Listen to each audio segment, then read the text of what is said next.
बच्चों, welcome to यून grades. और अभी आज हम करेंगे वर्कशीट नंबर 2, इंग्लिश की वर्कशीट नंबर 2 6th क्लास की। ओके, आप इंग्लिश की कॉपी में करोगे और आपको पता होगा कि आपने लास्ट टाइम जो वर्कशीट करी थी, worksheet number 1 of English, last वाले मंडे को, वो हमने करी थी अ हाउस और होम वाली। वो मैंने पहले उस टाइम भी बताया था कि वो हमने आधी करी थी। ओके, वो आधी वर्कशीट हुई थी और आधी वर्कशीट अभी हम करेंगे। तो उस टाइम पे हमने क्या पढ़ा था? हाउस के बारे में पढ़ा था। ठीक है, तो हाउस क्या होता है, किससे बना हुआ होता है हाउस? ईंट से, है ना, ईंट। ठीक है, ग्लास के विंडोज़ होती हैं उसकी। ठीक है, वुड से बना हुआ होता है, चौखट जो होती है वो वुड से बनी हुई होती है। ठीक है, टाइल्स से फ्लोर बना हुआ होता है। ठीक है, टाइल्स से फ्लोर बना हुआ होता है और जो दीवारें हैं उनके ऊपर प्लास्टर बना हुआ होता है। अब हम क्या पढ़ेंगे? देखो क्वेश्चन यहाँ पे क्या लिखा है, व्हाट इज़ होम। होम क्या होता है? चलो पहले एक और चीज़ बता दूँ। Draw a picture of your house. यहाँ पे अपने घर की दीवार पिक्चर बनानी है। कैसा है आपका घर? कैसे भी बना सकते हो, ज़रूरी नहीं है जिस घर में अभी आप रह रहे हो उसकी बनानी है। ठीक है, इतनी बड़ी तो पॉसिबल नहीं होगी, तो जैसा आपका घर है आप वैसे बना दोगे, उसको कलर करोगे अच्छे से। ओके, तो अपनी कॉपी में बनाओगे। ओके, ये सब लिखने की ज़रूरत नहीं है, जो क्वेश्चन आंसर्स बोले हुए हैं वही लिखोगे, एक पिक्चर बनाओगे हाउस की। ओके, सो हमने क्या पढ़ा था? हाउस। ठीक है, ठीक है, इमारत। जनरली इमारत जो बनी हुई होती है उसको हाउस बोलते हैं नॉर्मली, अगर आपको समझाने के लिए बोलूँ। एक हाउस एक होम कब बनता है? एक हाउस एक होम कब बनता है, अब हम पढ़ेंगे। ओके, सो यहाँ पे दे रखा है व्हाट इज़ होम। जब एक घर खाली मकान होता है ना, उसको घर हाउस बोलते हैं। नॉर्मल खाली मकान है, उसमें कोई नहीं रह रहा। And when we are living in a house then it becomes a home. कब बनता है होम? जब हम उसमें रह रहे होते हैं हंसी खुशी अपने परिवार वालों के साथ। तो देखो, it's loving and family and doing for others. इसका मतलब हम इसमें कहाँ रह रहे होते हैं? किसके साथ? अपनी फैमिली के साथ हैप्पीली और लविंग तरीके से रह रहे होते हैं। ठीक है, एंड डूइंग फॉर अदर्स, जो डूइंग फॉर अदर्स मतलब औरों के लिए करना, औरों के सुख के लिए करना, अपने ही बारे में नहीं सोचना। ठीक है, सबके बारे में सोचना, शेयरिंग करना, केयर करना औरों की, मिलजुल कर रहना। इसको वो तब बनता है, एक होम बनता है। It's brothers and sister. इसका मतलब ये नहीं है कि घर एक ब्रदर और सिस्टर होता है और फादर और मदर होता है, नहीं। इसमें इसका मीनिंग है it's brother and sisters and father and mother.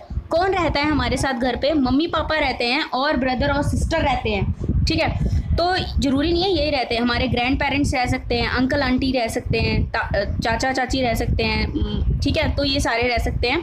तो मतलब जॉइंट फैमिली और न्यूक्लियर फैमिली वाली बात होगी। फैमिली जब रहती है हमारे साथ तो एक होम बनता है, हम हंसी खुशी रहते हैं और एक दूसरे की हेल्प करते हैं। ठीक है, और मिलजुल कर रहते हैं, केयरिंग होते हैं सारे एक दूसरे के लिए। चलो, इट्स अनसेल्फिश। अनसेल्फिश मतलब नॉट बीइंग सेल्फिश।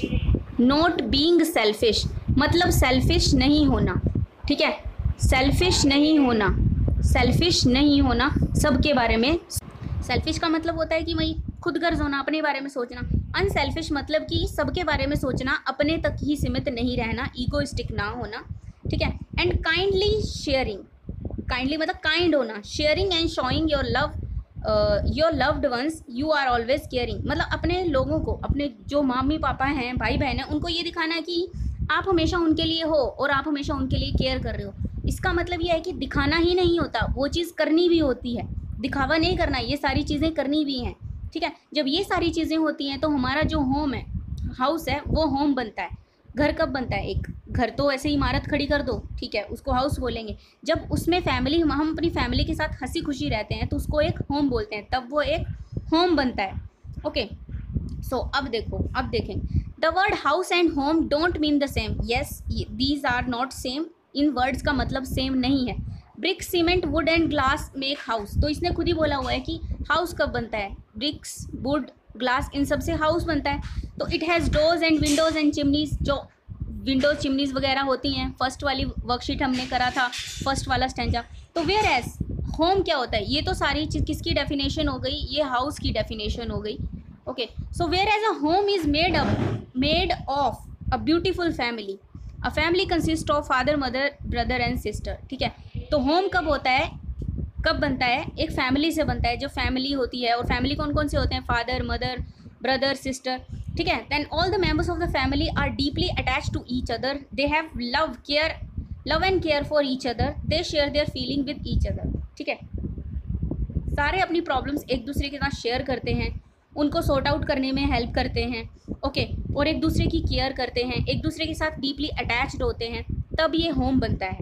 ठीक है, आई होप आपको होम और हाउस की जो डेफिनेशन है, जो उनके बीच में जो डिफरेंस है वो समझ आया होगा। Let's go to question number second. So our second question is based on your reading of the poem complete the following sentences by using the correct answer. आपने पोएम पढ़ी, ठीक है, उसको पढ़ने के बाद आपको ये क्वेश्चन दे रखा है 1 2 3, ठीक है, ओके। तो ये जो 3 इसलिए है क्योंकि ये सेकंड वाले क्वेश्चन का पार्ट है, ये थर्ड क्वेश्चन अलग है, ओके। और इन सारों का, इनके आंसर्स हमें ये दिए गए हैं, इन्हीं में से ही निकालने हैं, ओके। तो बोला गया है a home is made by, किस किस चीज़ से बनता है? सीमेंट से बनता है? नहीं, वो हाउस बनता है, चिमनी भी हाउस, ठीक है, ब्रिक से नहीं। तो लव एंड केयर, तो a home is made by love and care, okay. A house has, house में क्या होता है? ब्रदर होते हैं? नहीं। सिस्टर होती है? नहीं। फादर होते हैं? नहीं। क्या होती है? रूफ, ठीक है। तो a house has a roof, तो our answer would be roof. A home has dash, correct, choose all the correct options. इसमें जो करेक्ट ऑप्शंस हैं वो ढूंढने हैं हमने। तो होम में क्या होता है? होम में क्या होता है? होम में क्या होता है कि फादर भी होते हैं, मम्मी भी होती हैं। सीमेंट? नहीं। Brother and sister, so our answer would be all except C वाला पार्ट। फादर भी होते हैं, मदर भी होती हैं, ब्रदर और सिस्टर भी होते हैं। So the best thing about my home, अब मेरे घर के बारे में बेस्ट थिंग क्या है? सो वी लिव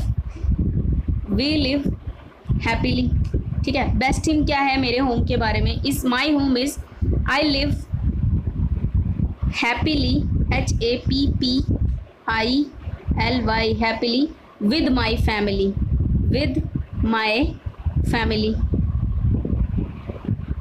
ठीक है। तो मैं हैप्पीली अपनी फैमिली के साथ रहता हूँ। We care for each other, ठीक है, और हम एकदम अच्छे तरीके से रहते हैं। So this was our English worksheet, है ना।